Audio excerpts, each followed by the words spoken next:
The email notification lit up my phone at 2:47 a.m. 2 days after they terminated my contract. 2 days after my wife, the CEO, watched me pack my office without saying a single word. The message was short, professional, dripping with the kind of corporate condescension that made my stomach turn. Daniel, we've reconsidered. The board feels your departure was premature. Resume your position Monday morning. We'll discuss terms. It was signed by Victoria Hayes, my wife of 9 years, the woman who'd built Apex Digital Solutions from a startup into a $200 million company while I served as her chief technology officer. The woman who'd stood in that boardroom 3 days ago and voted with the others to terminate my contract for alleged performance issues that we both knew were fabricated. I stared at that email for a full 5 minutes, my finger hovering over the reply button. Then I typed 4 words that would change everything. Not happening. I'm done. What Victoria didn't know, what none of them knew, was that I'd spent the last 6 months preparing for this exact moment. While she'd been in endless strategy meetings and power lunches, I'd been building something they never saw coming. By Monday morning, I wouldn't just be employed. I'd be the new CEO of Titan Tech Industries, their biggest competitor, armed with every innovation I'd developed at Apex and a team of engineers who'd followed me into the fire. But that's not even the twisted part.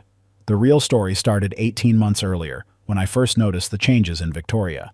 Small things at first. Her phone face down during dinner. Late nights at the office that smelled like expensive cologne when she came home. Board meetings that somehow required weekend trips to resort locations. I'm not stupid. I know what a failing marriage looks like.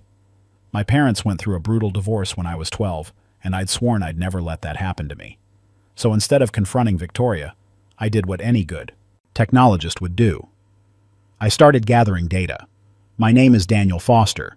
I'm 38 years old, and until 3 days ago, I was the Chief Technology Officer at Apex Digital Solutions, the company I helped build from nothing into an industry leader. I met Victoria Hayes 11 years ago at a tech conference in Austin. She was presenting a paper on disruptive business models, and I was showcasing a prototype for cloud-based analytics software that would eventually become Apex's flagship product. We were both hungry, ambitious, and convinced we could conquer the world together. Our first date lasted 14 hours.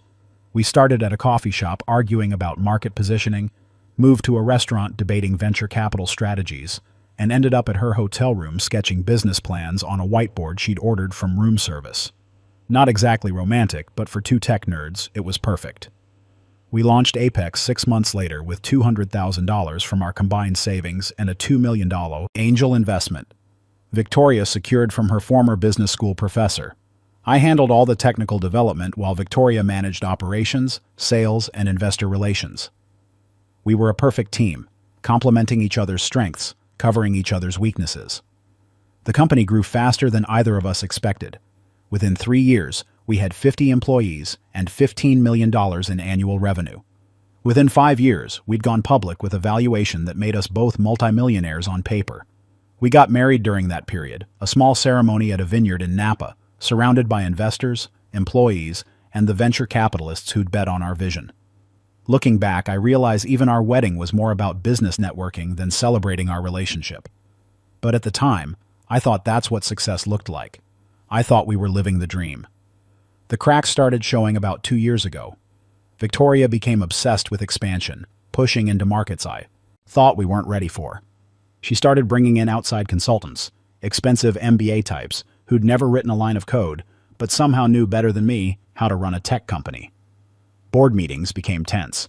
Victoria would overrule my technical recommendations in favor of whatever strategy the consultants proposed, then act surprised when implementations failed or deadlines got missed.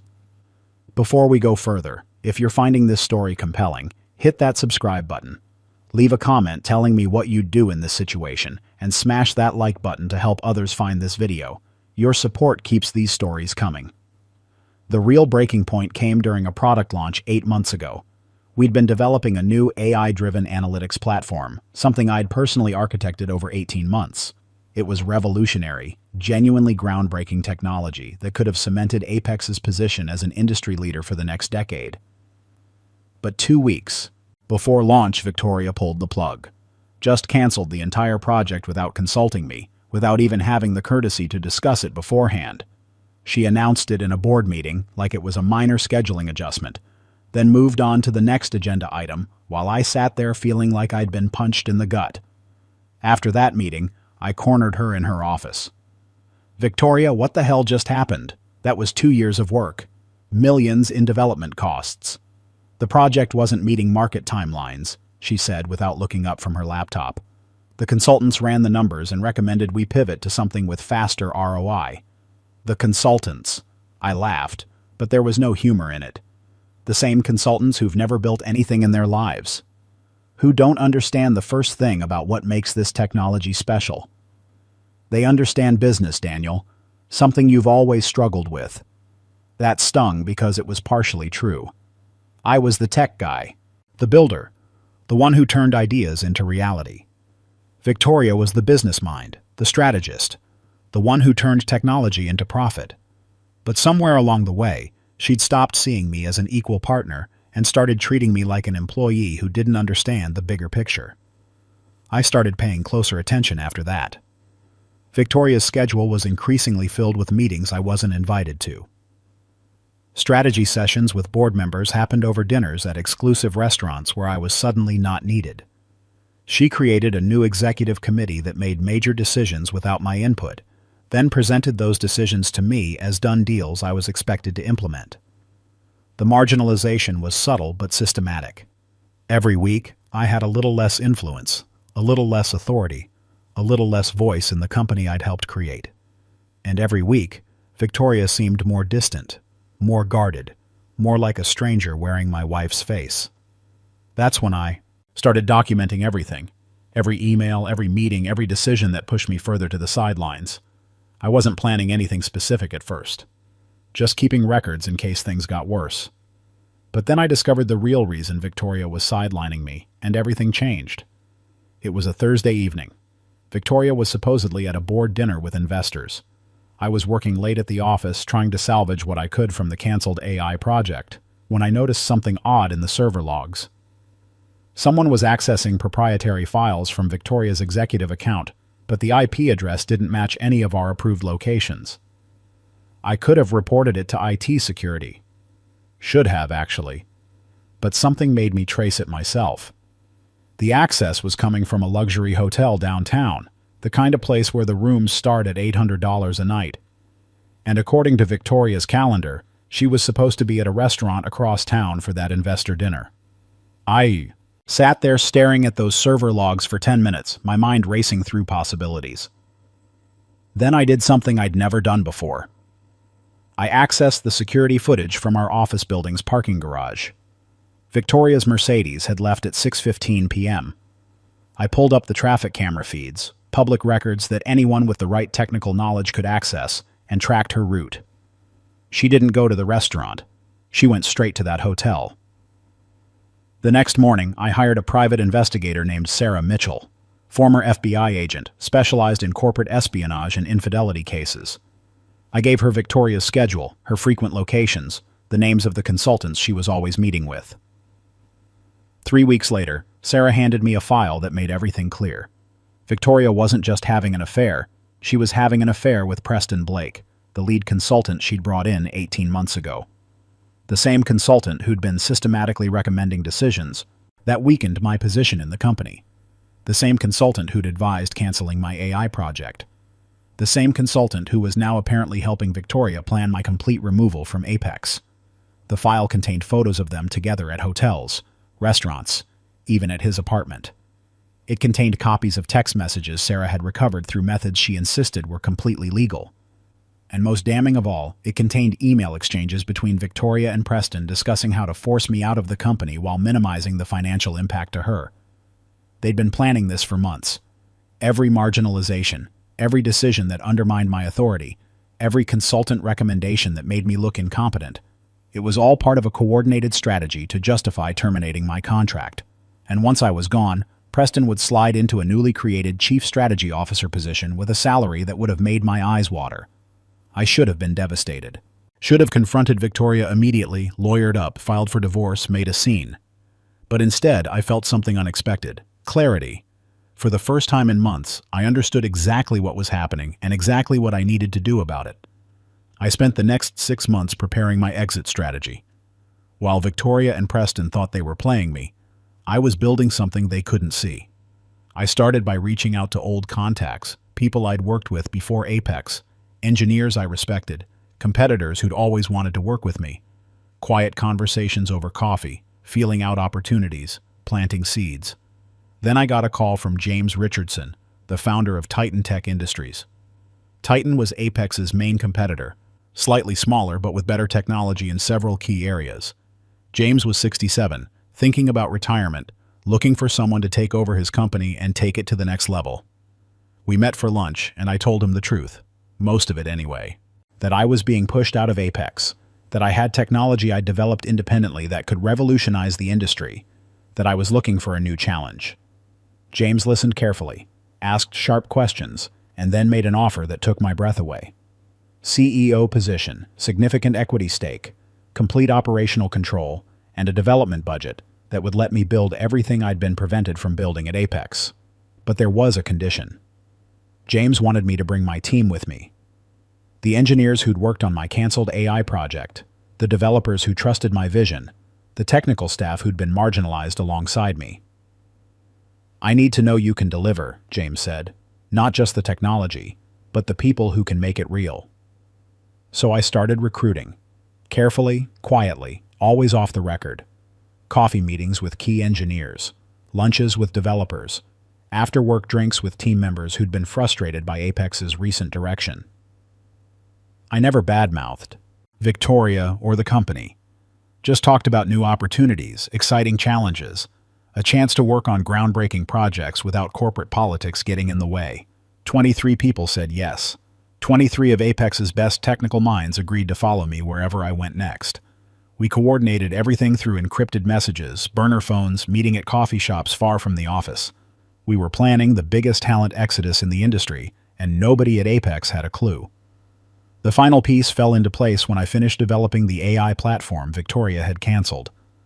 I'd been working on it in secret, using my personal equipment, my home network, making sure nothing could be traced back to Apex's servers or resources. It was mine, completely and legally mine, and it was better than anything Apex had in development. When Victoria and the board finally terminated my contract 3 days ago, they thought they were getting rid of a problem. What they actually did was set me free. The termination meeting was almost comical in its formality. Victoria sat at the head of the conference table, Preston beside her trying to look concerned. The other board members arranged like judges at a trial. They presented their case with PowerPoint slides. Performance issues, missed deadlines, inability to adapt to new strategic directions, all the manufactured complaints they'd been building for months. "Daniel," Victoria said, her voice professionally sympathetic. "The board has decided that Apex needs new technical leadership, someone who can align with our growth strategy moving forward. We appreciate everything you've contributed, but it's time for a change." I looked around that table at people I'd worked with for years. Some wouldn't meet my eyes. Others looked genuinely uncomfortable with what was happening. Preston was smiling slightly, probably thinking about the promotion he'd receive next week. I could have fought it. Could have brought up the affair, the conspiracy, the evidence Sarah had gathered.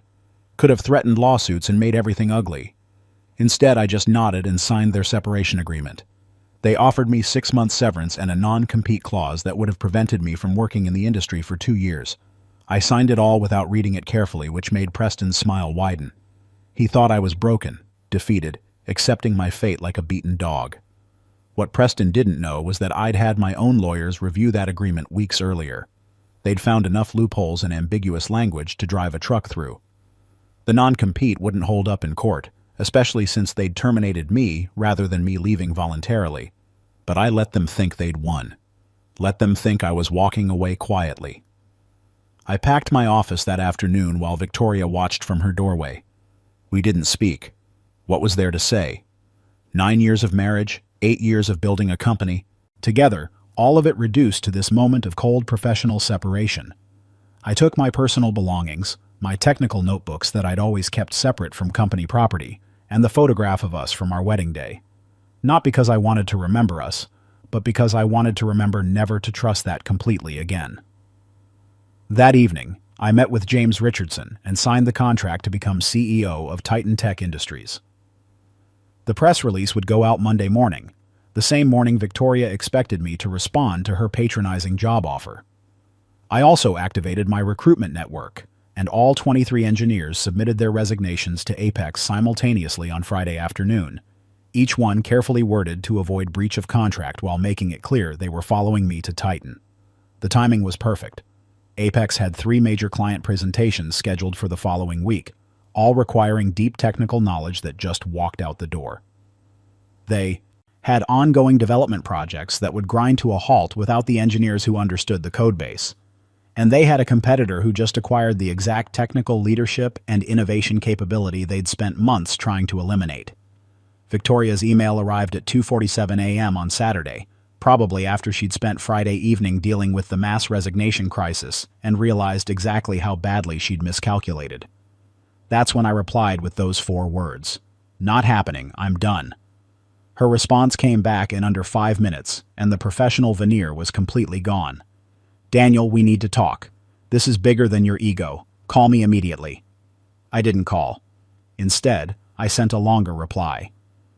"Victoria, for the last 6 months, I've watched you systematically dismantle everything we built together. You marginalized me, undermined my authority, canceled projects I'd spent years developing, all while planning my removal with Preston Blake. Yes, I know about Preston. I know about the affair, the conspiracy to force me out, the strategy to minimize your financial exposure during our inevitable divorce. I have documentation of all of it, but I'm not interested in making this ugly. I'm simply moving on to something better. By Monday, I'll be CEO of Titan Tech Industries. 23 of Apex's best engineers are coming with me. And the AI platform you canceled? I finished it. It's mine, developed entirely on my own time with my own resources. And it's going to revolutionize the industry while Apex struggles to rebuild the technical team you just lost. You wanted me gone, Victoria. Congratulations. You got exactly what you wanted. Now live with the consequences." Her next response was pure panic. "Daniel, please, we can fix this. The board will reinstate you immediately. Full authority, complete control of technical operations. We'll make this right." "Too late," I replied. "I've moved on. So should you."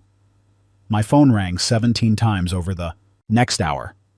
Victoria, Preston, board members, even some of the engineers who hadn't joined my exodus trying to convince me to reconsider. I ignored all of them. Saturday afternoon, Victoria showed up at my apartment. Our apartment, technically, though I'd been sleeping in the guest room for months.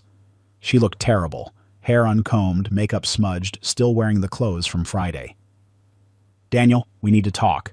Face to face. No lawyers, no board members, just us." I considered not letting her in, but curiosity got the better of me. We sat in the living room, the same room where we'd celebrated Apex's first major contract, where we'd toasted our IPO, where we'd spent countless evenings planning our future. All those memories felt like they belonged to different people. "I made a mistake," Victoria said, her voice cracking.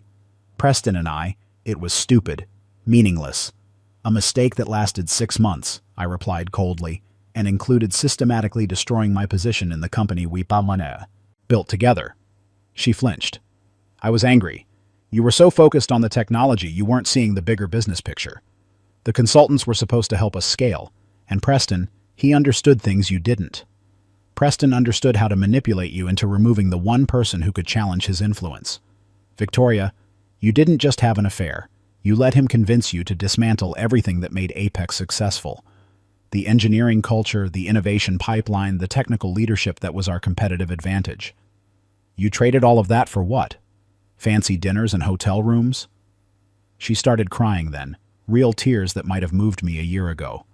I didn't mean for it to go this far. The board termination, that wasn't supposed to happen. Preston said we just needed to restructure your role, give you different responsibilities. But somehow it turned into firing me completely. Victoria wiped her eyes, trying to compose herself. The board panicked. When you wouldn't agree to the restructuring, they thought you'd fight back, make things difficult. Preston convinced them a clean break was better. I laughed, bitter and harsh. And now you're panicking because that clean break just cost you half your technical team and your main competitive advantage. This isn't about us, is it? This is about saving Apex. She didn't deny it. The company will be crippled without you. Projects will fail, clients will leave, our stock price will tank when this becomes public. Daniel, please, if you ever cared about what we built together, don't destroy it like this. I stood up, walked to the window, looked out at the city lights. Chicago at night had always calmed me, reminded me why I loved this city, this life, the future Victoria and I were supposed to build here. What we built together died the moment you decided I was expendable, I said quietly. What happens to Apex now is your problem, not mine. But Daniel, she started.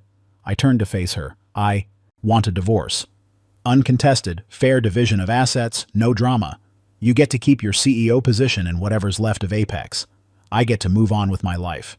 And Preston, he's fired, effective immediately, or I'll release everything I know about your relationship and his role in manipulating board decisions.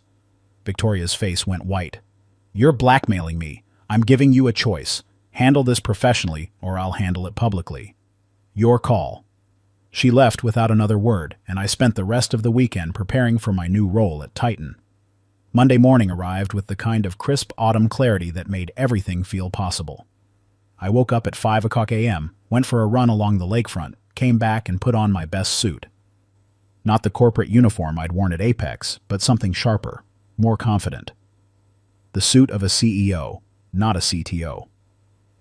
The press release went out at 8 a.m. Titan Tech Industries announces Daniel Foster as new CEO, bringing revolutionary AI technology and proven leadership to drive next-generation innovation. By 8:30, my phone was exploding with messages from industry contacts, reporters, former colleagues. Everyone wanted to know the story behind my sudden move from CTO at Apex to CEO at their main competitor. I ignored most of them, focusing instead on my first day at Titan. James Richardson met me at the entrance, grinning like a proud father. "Ready to change the world?" he asked. "Already started," I replied. The engineering team I'd recruited was waiting in the main conference room, all 23 of them looking excited and slightly nervous about this new adventure.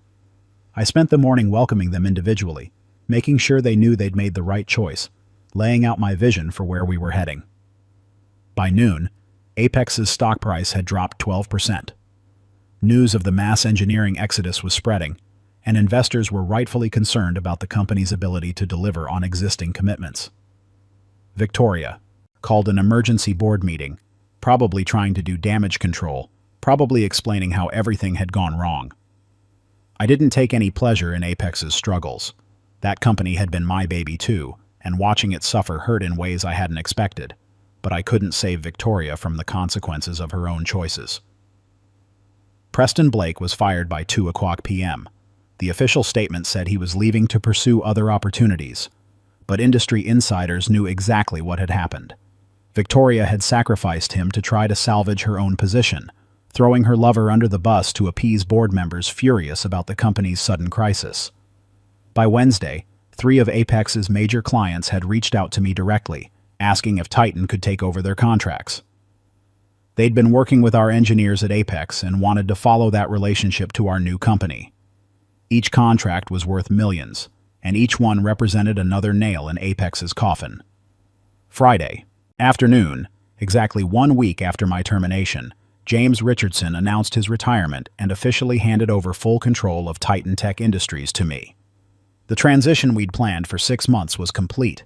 I was now CEO of a company positioned to overtake Apex within the year, armed with better technology, better talent, and a personal motivation that no business school could teach. That evening, I met with my divorce attorney to finalize the separation agreement. Victoria had agreed to all my terms, probably too overwhelmed with saving Apex to fight over personal assets. We'd split everything 50-50, clean and simple. The marriage that had lasted 9 years would be officially over in 6 months. Strange how something that took nearly a decade to build could be dismantled in a single legal document. I signed the papers without hesitation, then went home to my new apartment, a place with no memories of Victoria, no reminders of what we'd been or what I'd lost. Poured myself a bourbon, sat on my balcony overlooking the city, and thought about everything that had brought me to this moment. 6 months ago, I'd been a CTO watching my marriage crumble and my professional influence evaporate, wondering how everything had gone so wrong. Now I was a CEO with a brilliant team, revolutionary technology, and a future limited only by my own vision. The irony wasn't lost on me. Victoria had tried to remove me from her life and her company, and in doing so, she'd created her own worst nightmare. A competitor with insider knowledge of Apex's weaknesses, with the talent she'd taken for granted, with the innovation she'd canceled, all united under leadership that understood exactly how to beat her at her own game. Would I have chosen this path if Victoria hadn't betrayed me? Probably not. I'd loved her, loved our partnership, loved the life we were building together. But she'd made her choices, and those choices had consequences neither of us could have predicted. 3 months later, Titan Tech Industries launched my AI platform to universal acclaim. The technology press called it revolutionary, game-changing, exactly what the industry needed. Fortune magazine ran a cover story on my journey from terminated CTO to rising CEO, framing it as a cautionary tale about companies that failed to value their technical leadership. Apex's stock price continued its decline, dropping another 20% after we launched. Victoria was forced to lay off 30% of their workforce, including several executives who'd voted to terminate my contract. The board brought in a new CTO, but he lasted only 4 months before resigning, unable to rebuild what had been lost. Preston Blake tried to start his own consulting firm, but found that his reputation had been permanently damaged. Turns out, being known as the consultant who destroyed a company from the inside wasn't great for business. Last I heard, he'd moved to Seattle and was working as a mid-level manager at a startup nobody had heard of. 6 months after our divorce was finalized, Victoria sent me an email. Just one line, "I'm sorry for everything." I didn't respond. There was nothing left to say. She'd made her choices, I'd made mine, and we both had to live with the results. But sometimes late at night, when I'm alone in my office planning Titan's next innovation, I think about how different things could have been. If Victoria had trusted me instead of marginalizing me, if she'd valued our partnership instead of Preston's manipulation, if she'd been honest about her feelings instead of plotting my removal, we might still be together, still building something great, still proving that love and business could coexist. But that's not how the story went, and dwelling on alternate timelines doesn't change reality. The reality is that I'm now running a company worth over $300 million, leading a team of brilliant engineers, developing technology that's changing the industry. And Victoria is struggling to save what's left of Apex, watching the company we built together slowly crumble under the weight of her mistakes. Sometimes being proven right feels hollow.